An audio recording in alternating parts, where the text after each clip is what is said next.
Stiles and Watkins on Sactown Sports. Joined by Law Murray of The Athletic, covering the Clippers. Law, thank you so much for joining us. Thank you. It's good to be up in state capital one more time. Yes, definitely. Let's start here, man. The Clippers, they got off to a not necessarily a hot start, but earlier in the season they were rocking and rolling, kind of cooled off a bit. Now they're basically locked into that 4 seed, right? It would be pretty hard for them to catch the Timberwolves and that other group of 3 teams. What were the expectations going into this season? The expectation going into this season was that they could be a top 3 seed. And that was what they were going to push for. Now, the reality is the Western Conference is a lot better this year than it was last year. And I think that the Clippers gave themselves a chance to at least get home court advantage in the first round, to stay in the play-in tournament. I think that's what they wanted. They wanted to compete. And they knew that they had a trade that was going to set them back a little bit. That's what happened when James Harden got here.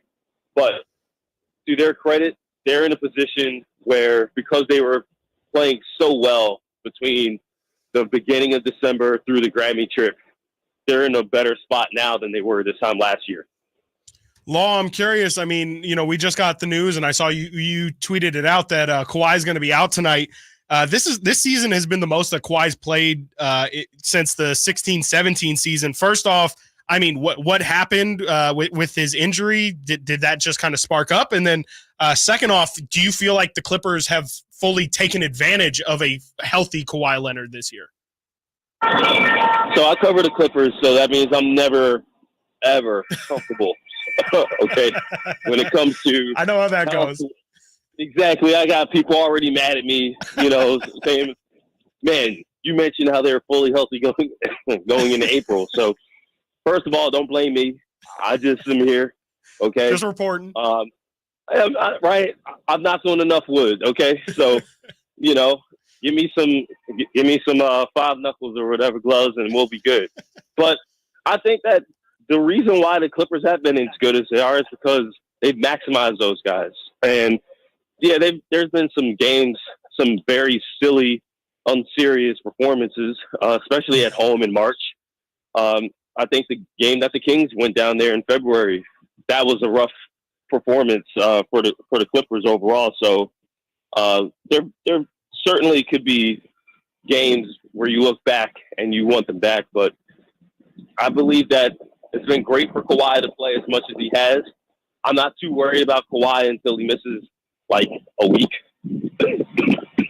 Multiple games. And they have a big stretch coming up. 5 games in 7 days, starting with the defending NBA champion Denver Nuggets, where they can tie that regular season series with a win. So part of me feels like this is a long road trip. I don't think they're worried. I mean, they obviously want to win and beat the Kings, but I think they really want to make sure that Kawhi is as fresh as he can be for what is going to be a big front end of a back-to-back. That's what I'm thinking, but we got to see. Talking to Law Murray of The Athletic, who covers the Clippers. Law, when the James Harden thing happened and you guys were able to acquire James Harden, what were your initial thoughts, and has he exceeded those expectations? I think James is mainly a ceiling raiser. That's what Lawrence Frank, the president of basketball operations, called James. Like Kawhi and Paul being the ultimate ceiling raisers, and then James being the kind of player that was going to maximize those guys. Offensively, he's done that. I mean, when they were playing the best basketball in the league for those 2.5 months or so, it was James basically orchestrating and making it easier for Kawhi to get to his spots and to do what he does at a high level. Drawing double teams and playing off of that allowed someone like Paul George to really cook, get some of the easiest shots that he's ever gotten as a Clipper. And then the other guys, especially when James puts his head down, gets to the paint, you got rolling bigs like a bitch Zubac. He's having one of his best offensive seasons, if not his best of his career. We just saw that again in Charlotte. Zoo's coming off of a season high performance, and Zoo actually makes free throws now. So that's been a threat. Like James has worked with those big men, and so that's been the ceiling, if you will. Like the ceiling is this team is unstoppable offensively.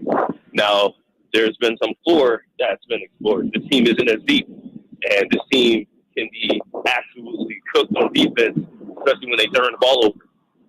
James is a big part of that. When James turns the ball over, they're not getting back on defense. Like you can run, you can go back in time. Anytime you play a James Harden team, whether it's the Clippers, whether it's last year's Sixers, whether it was the Brooklyn Nets from 3 years ago, just run on those guys. So that's been the key. How can they maintain a relatively simple but powerful way of winning games when teams can work to take it away from you? And so that's the challenge that the Clippers are going to have going into the playoffs. But I think that they got what they needed out of James. Think about if they didn't make the trade. They would have a bunch of power forwards, and who knows if they would have been actually the type of team that will stay out the play-in tournament. Law, I'm curious. I saw that Russ had missed 12 games before coming back last week. Just at this point, like what is Russ's role with that team, and you know, like what exactly is what does he bring to that team that they don't really have if he's not there? Russell Westbrook is your backup point guard nominally, but the thing that is the most impressive about Russ has been his willingness to do the things that perhaps in his star part of his career, like when I say star part, I mean making the All-Star team, being an All-NBA, obviously was an MVP player, and the player who had the ball in his hands more than anybody on his teams, right? That's not the case in this team. There's so many more playmakers, so many more scorers, and so many more guys just simply playing more than Russell Westbrook, that Russ has to find other ways to contribute positively, and he's done that at a high level. You know, he's been a catalyst in many of the team's small lineups where he can guard anybody. He can guard guards. He can guard wings. He can guard bigs. He's the guy that they say, if we get stops, we're pushing the pace, we're getting out and running. And he's able to basically key that part of the team. And he's a guy who, again, he can get to the paint pretty much at a higher level than anybody on the team. And that's valuable because paint touches lead to shots to yourself or shots to your teammates. So what you want is maybe more minutes for Russ, especially with Kawhi Leonard being out.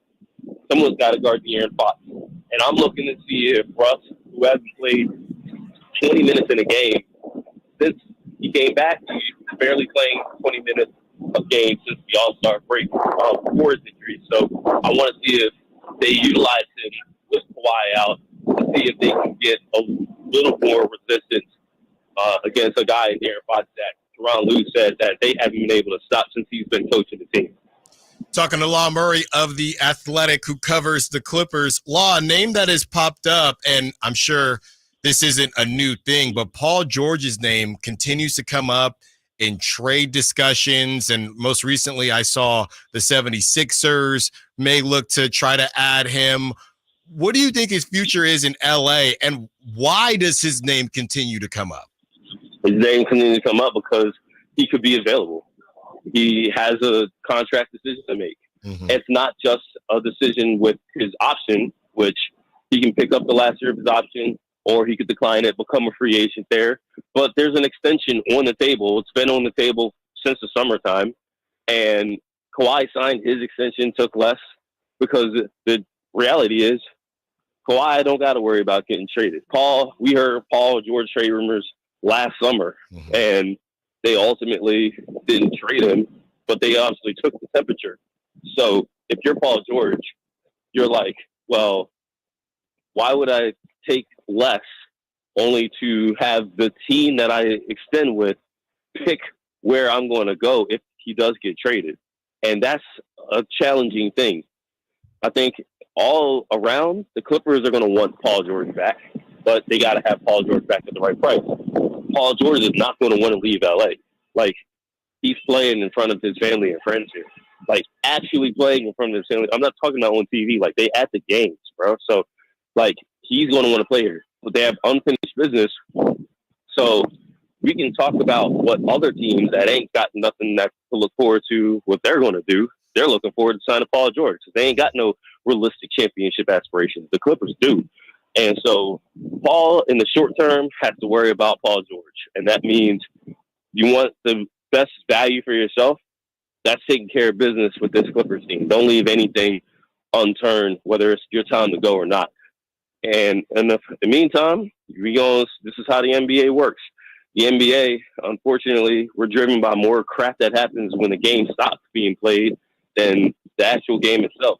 And so that means people are not as interested in Paul George trying to put on in the playoffs, a postseason where he hasn't played in 3 years in the playoffs.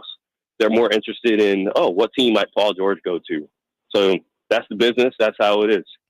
La Murray, thank you so much for The Athletic covering the Clippers. This was awesome, man. So are you up? You said you're in the Capitol right now. You're in Sacramento? I'm literally hanging out outside that IMAX theater, man. There you right go. down K Street. There you go. Lock. Thank you. 13th and K, man. I'm out here in these streets. There you go. Thank you so much, and we'll see you tonight at the game.